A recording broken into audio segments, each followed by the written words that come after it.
In trying to generate new cultures, I think the spirit of resistance is really, really important. And especially, I'm talking about the cultures rampant, at least in Japan, on social media such as TikTok and YouTube. And I do not agree with the ethos of what expressed on this media. And of course, I admire the music and dancing and lightheartedness on TikTok, and I think that's a new culture in itself. But I do not agree with the significance of these videos.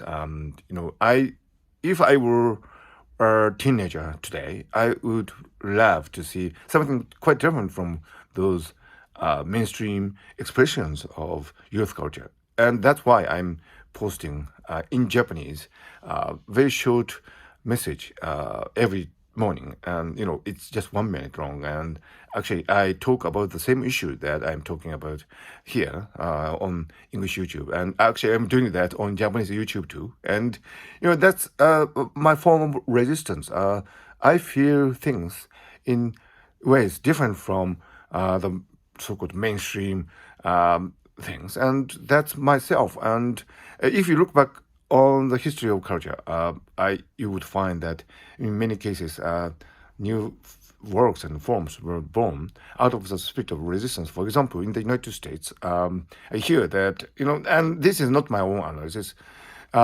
This is analysis of my good old friend from France, Olivier, and he once said that the whole history of American literature can be understood in terms of resistance to the main culture of materialism and frivolous practicality, and so I don't know, it. I mean, so a great works of art can be born out of a spirit of resistance. And of course, resistance is not a necessary and sufficient condition. I mean, even if you act on the spirit of resistance, maybe your work can be that it can be empty, and it can be a failure, but at least you are trying. And I think this applies to many cultures in the world. At any given time, there would be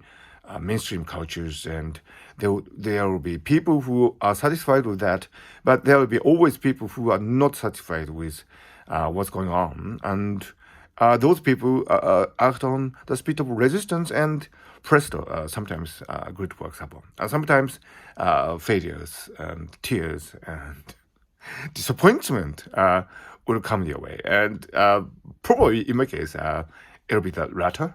But I don't mind, actually. I mean, I do what I like to do, and the result is something that I cannot control. So that's why I'm doing all these things on Japanese YouTube and TikTok, and that's why I'm speaking these things on my English YouTube channel. I actually don't care too much about how many times it will be played or how many subscriptions I will get. I am just myself, and I keep doing what I'm doing. And if that appears to be a resistance to the mainstream culture in today's society, so be it. I don't really care. Meow.